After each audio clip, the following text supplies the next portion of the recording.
Hey, what's up, good people? I'm QC. Welcome to a brand new Talking and Grubbing Live Nightly Digital Show. How's everybody doing on this Tuesday? Hope everybody's doing good. I'm doing good tonight. Couple things I want to get into.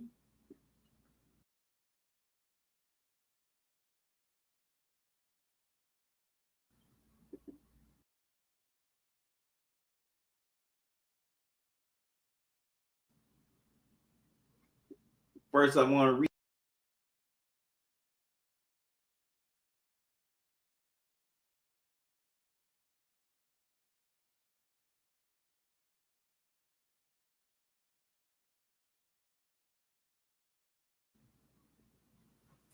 Okay, sorry about that. Having a little issue with my video clip. Tonight, I want to read. Tonight,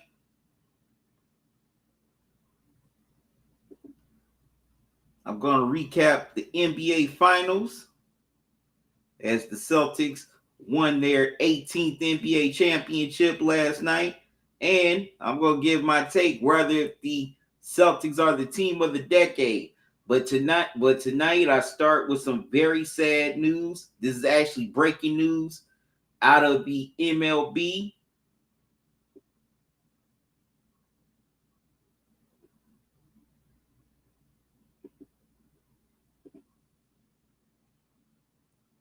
MLB legend and Hall of Famer Willie Mays has passed away at the age of 93. He passed away today at his care home in Palo Alto after his battle with heart failure. This man was definitely a legend in the game of baseball. He's one of the GOATs of baseball. You know, no one else, too many others have not done it like him. Matter of fact, he's the main reason why the World Series MVP award is named after him. Willie Mays had a tremendous career. He had a 301 batting average for his career, over 3,000 hits, 660 home runs, and over 1,900 runs batted in. He was a 24-time All-Star. He won the World Series in 1954. He was named the NL MVP twice, 1954 and 1965, a 12-time Gold Glove winner. He also won the Roberto Clemente Award in 1971, and he was inducted into the National Baseball Hall of Fame in 1979. This is another sports icon we've lost in the last few weeks. First, we lost icons in the NBA such as Bill Walton, Chet Walker, and Jerry West. Now we lose an all-time baseball legend in Willie Mays. Now, Willie Mays played 19 years in the MLB. He played mostly with the Giants, but the last year of his career, he played with the New York Mets. And he had, like I say, he had a tremendous career, a Hall of Fame career. Excuse me. And he was definitely one of the best to ever do it. Too many people have not done it like him since. A lot of people recognize his talent, whether you saw him play or didn't see him play. You still know that he's one of the all-time greats. He's an icon in all of sports. And he's a legend. And he brought so much to the game of baseball that will never be forgotten. So my condolences goes to Mr. Mays, his family, friends, colleagues, and former teammates. Rest in power, Willie Mays. All right. Last night was game 5 of the NBA Finals, and the Celtics crowned a dominating season as they ended up demolishing the Dallas Mavericks in game 5, dominating them, and they captured their 18th NBA championship. That makes them the all-time leader in NBA history in NBA titles. The only one that's closest to him is the LA Lakers, who have 17. Now, the Boston Celtics, they finished with the best record in the NBA. They had a dominating season. Joe Mazzulla, he definitely did a great job of keeping this team together and keeping them focused, him and his coaching staff. Now, we all know the Celtics had a few disappointments in the last few years in the postseason. They lost in 2022 to the Golden State Warriors. They ended up losing to the Miami Heat last year in 7 games. But this year, they finally broke through. And some great moves by Brad Stevens definitely helped them get to that point. Their biggest move was acquiring Drew Holiday from the Milwaukee Bucks. As we all know, he's one of the best perimeter defenders in the NBA. Also a 2-time All-Star, won a championship with the Bucks in 2021.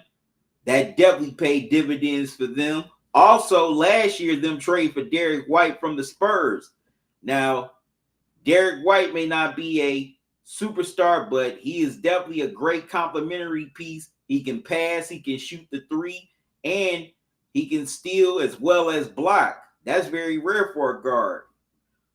And definitely can't forget about the veteran big man Al Horford finally getting his championship after 17 years in the NBA, playing over 100 plus playoff games without a title, as well as Kristaps Porzingis, who definitely was a key factor in these finals before he ended up having to be settled down with an injury for most of the series. He did play in Game 5 last night, but not too much. But it's about the stars.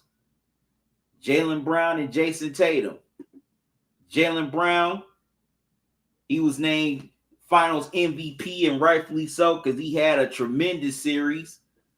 He averaged 20.8 points per game, 5 rebounds, 5 assists, shot 44% from the field, 23% from three-point land, and averaged a steal per game. Jaylen Brown really put his stamp on not only these NBA finals, but he did his thing in the Eastern Conference Finals as well. And rightfully so, he earned Finals MVP. In my opinion, it should have been unanimous, but I know some votes went to Jason Tatum's way. But it definitely should have been unanimous because Jaylen Brown was the best player in these NBA finals, and he balled out, and he definitely earned that Finals MVP. Definitely went to the right player last night. Now, Jason Tatum, he did his thing as well in these finals.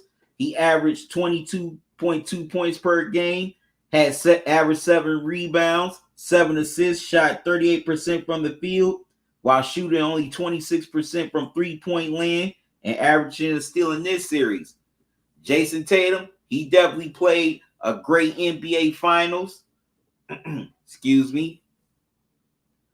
He balled out as well. Now, the first couple of games, he was a little bit up and down, but the last 3 games, Tatum started to ball out. He started looking like Jason Tatum once again, and that really just put the Boston Celtics into overdrive, and they just dominated these finals. That's why I went to 5 quick games, because of Jason Tatum's play in the last 3 games. Especially his three-point shooting, as well as his defense, and as well as his ability to get to the bucket. So Jason Tatum definitely performed well on the biggest stage, finally breaking through. But also, it was their bench. You had guys like Hauser, Sam Hauser, as well as Pritchard, Xavier Tillman. He did his thing, once he got inserted in the starting lineup after Porzingis went out. Now, Tillman may not have filled up the stat sheet, but he had the hustle plays, the offensive rebounds. He was altering shots. So definitely got to give those 3 key guys off the bench their credit for their contribution in these finals. Also, once again, shout out to Joe Mazzulla. Great young coach. He's the youngest coach ever to win an NBA title at the age of 35 years old, as well as his coaching staff. Matter of fact, one of his sisters is about to be the head coach of the Charlotte Hornets. But also can't take away from what the Mavericks did this whole season, especially in the playoffs. They had an improbable run. Luka definitely balled out. He definitely showed that he was a superstar in this league. Showed that he definitely belonged. The Mavs, they ended up beating two of the top 3 seeds in the West. Now, in the first round, they beat the 4th-seeded Clippers. But then in the second round, they beat the number 1 seeded Oklahoma City Thunder. And in the Western Conference Finals, they beat the 3-seeded Minnesota Timberwolves.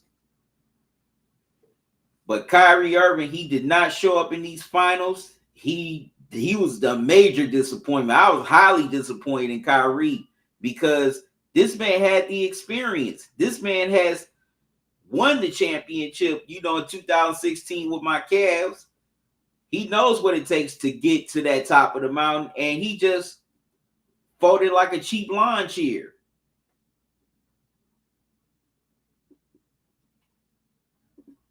Matter of fact, I'll get to y'all comments in a minute.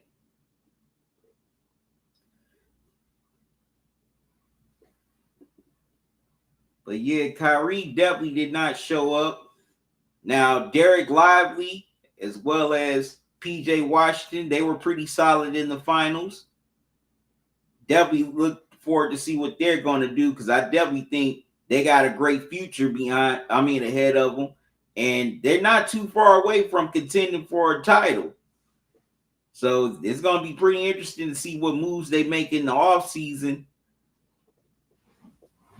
to, not only put themselves in position to contend for a championship, but ultimately win it. They got the right coach in Jason Kidd. He did a hell of a job, in this season, especially in the playoffs, but they just ran up on a greater team. And that definitely happens, and there's no shame in that. All right, he's the one in the chat.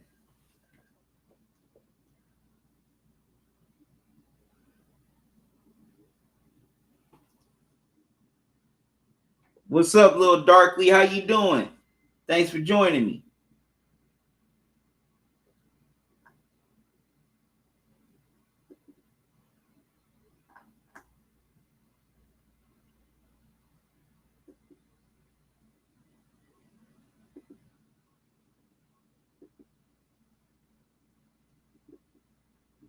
Definitely thanks for joining me.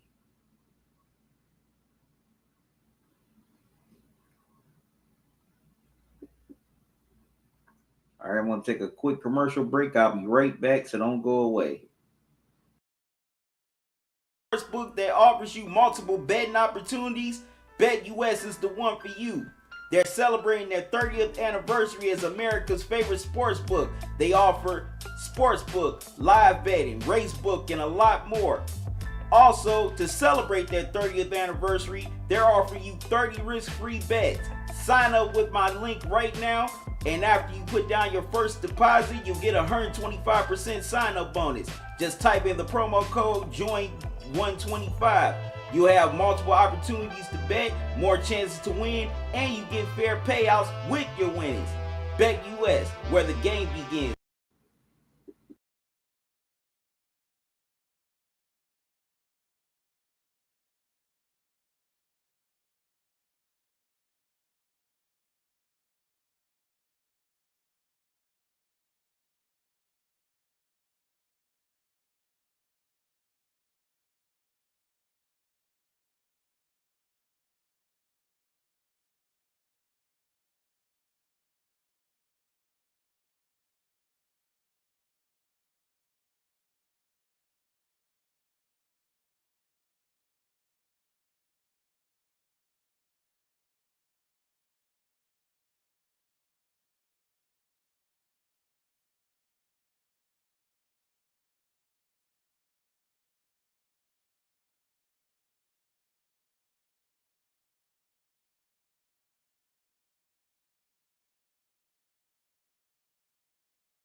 All right, I'm back, good people.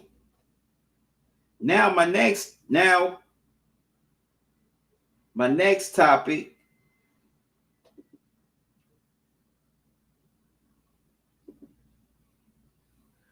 for the last 5 or 6 years, we've seen 5 or 6 different NBA champions, starting with the Toronto Raptors in 2019, then the Lakers in 2020, then the Bucks in 2021, the Warriors in 2022, now the Boston Celtics here in 2024.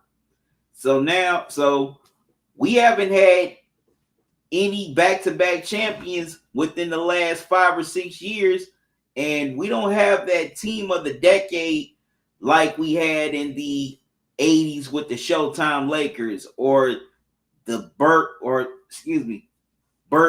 and McHale Celtics of the 80s, the Bad Boy Pistons, the Bulls of the 90s, the Lakers of the 2000s, the Warriors, the Miami Heat Big Three, the Shaq and Kobe Lakers, the Spurs. We don't have any dominant team like that has really put their stamp on this decade. So now I ask the question, excuse me.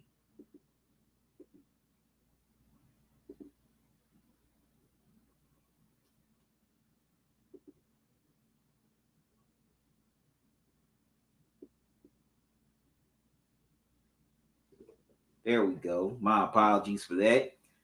Can the Boston Celtics be the team of the 2020s? Can they be that team that puts their stamp on this decade, winning multiple championships and going back to back? Because now with so much parity in the NBA, you don't see back-to-back NBA champions. You haven't seen a team really put their stamp on running this decade like the Bulls did in the 90s, or the Lakers did in the 2000s and the 2010s, the Showtime Lakers, the Warriors of this era. And I think they got a chance to be the team of the 2020s. They got they got two great young players in their prime in Jason Tatum and Jaylen Brown. They definitely got the veterans still that can do it and still play at a high level, like an Al Horford, a Drew Holiday, as well as a Chris Snaps Porzingis. And also, Brad Stevens has definitely done a great job since he's been promoted into the GM role. They got a great coach in Joe Mazzulla. But the question is, can they keep this team together to do all that? Because it's going to come down to contracts eventually. And also, as well as age, with veterans like Horford as well as Holiday. But if they can replace those players with complementary pieces, for Jason Tatum and Jaylen Brown, then yeah, they could definitely go on a run and definitely put their stamp on this decade. They still also have Derek White as well. Can't forget about him. He's a great role player. So yeah, the Celtics definitely have a chance to be the team of the decade that can definitely run the 2020s if everything goes right. But it's also harder now with all the parity going on. Just like I mentioned, that the last 5 or 6 years we've had 5 or 6 different NBA champions. So it's going to be a lot tougher now, because every team in the East is going to get better, because now their main mission is to beat them, especially the teams that are ready to break into elite status are already there, like the Knicks, the Heat, the 76ers. Also, there's teams in the West that's aimed to beat them as well, like the Timberwolves, the Nuggets, the Thunder. Of course, definitely the Mavs after they just played them in the finals. So it's going to be also tough. So I'm saying I say their chances of them being the team of the 2020s is about a good, I would put anywhere between 60-40 to 80-20. In order for them to do that, everything's going to have to break right. Also, Brad Stevens is going to have to do a great job with free agency as well as drafting, because you're not going to be able to just get every player through a trade. Now, he did a great job of, acquiring Drew Holiday from the Bucks, but that's more of an exception and not the rule. So they can definitely do it, but it's going to be a lot tougher now with parity because there's no more super teams. Everyone wanted to get rid of super teams. Hey, this is the result. You have a bunch of different teams, winning the title every year. And now you don't really have that dominant team, like you have had in previous decades. But maybe the Celtics can be that team. But it's all going to depend on how Brad Stevens surrounds Brown and Tatum. Also, it's going to come down to what they do in free agency and also what they do in the draft, because they also got to develop, players to be on that bench as well. And they got to come in ready to step up right away because, this championship window for the Celtics is only open for a limited time. So if they really want to be a team that runs the 2020s, it's all going to come down to management and also how they surround their star players. All right, good people, I'm about to get out of here. Thank y'all for joining me on this late night, whether you tuned in on YouTube, Facebook, Twitter, Twitch, or Kick.com. I appreciate it. I appreciate all y'all just hanging out with me for a while on this late night. I know a lot of y'all ready to go to sleep or just kick back and unwind because a lot of you are off tomorrow for Juneteenth. And I'll be back Thursday night with another live nightly digital show. So it'll be on at 8 o'clock. So until then, y'all have a good one. Love y'all to life. Salute. Y'all be safe. Enjoy the rest of your night. Enjoy your day. And also have a safe and blessed holiday. I'm out. See y'all Thursday.